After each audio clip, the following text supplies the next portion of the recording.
So we've just spent some time with Ben and Donna out here who run the community inclusion program at Oaks Estate. What do you think?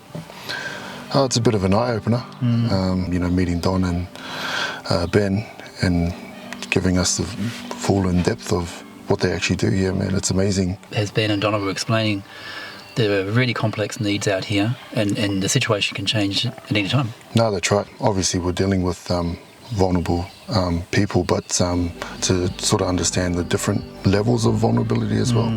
And, you get some really extreme cases and how they try and manage that, and talking about finding the best support for them and the lengths that they go to try and provide that for, the companions here. Well, that's right, because as I was saying, they live in this community, and so they get to see and know these people's lives very well and treat them on a very individual basis. I'm really grateful and really appreciative of what they do, especially what they do for the companions over here. And it's building that capacity, isn't it? It's not hand out. No, it's that hand up. Yes. Yeah.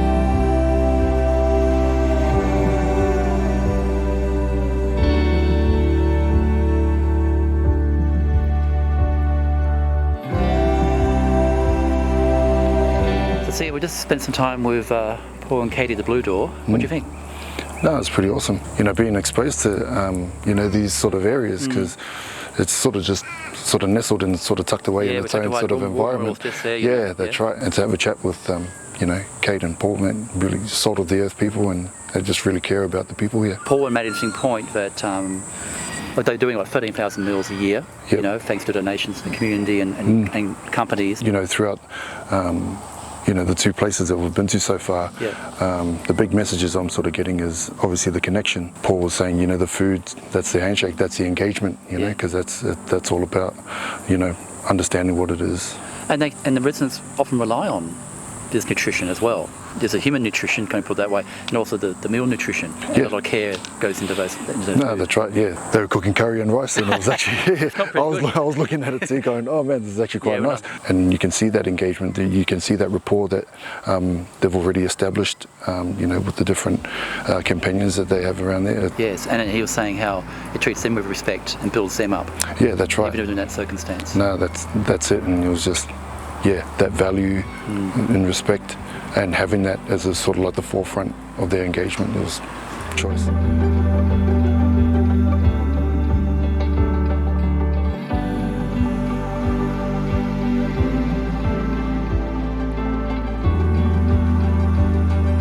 Been to Sam House or Samaritan House or Sam House up here at Hackett.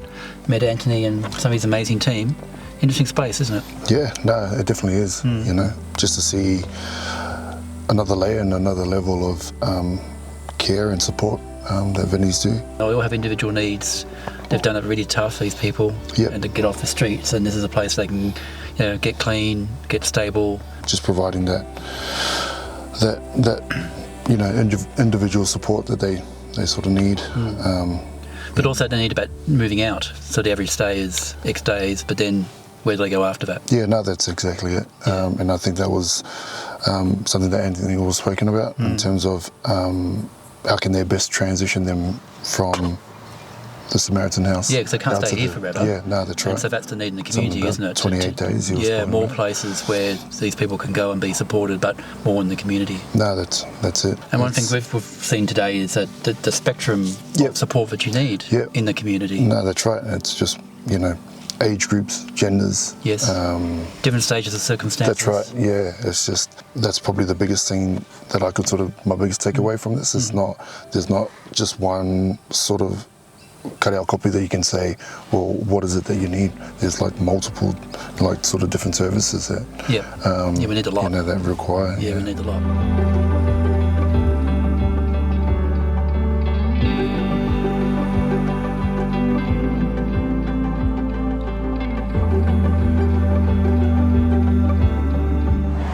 So Sia, we just spent some time with Gary and met some of the volunteers at the back doing the sorting and our warehouse operations and quick look in the store. What are your impressions about those sort of side of things Vinnies does? Yeah, no, it was pretty awesome. Yeah.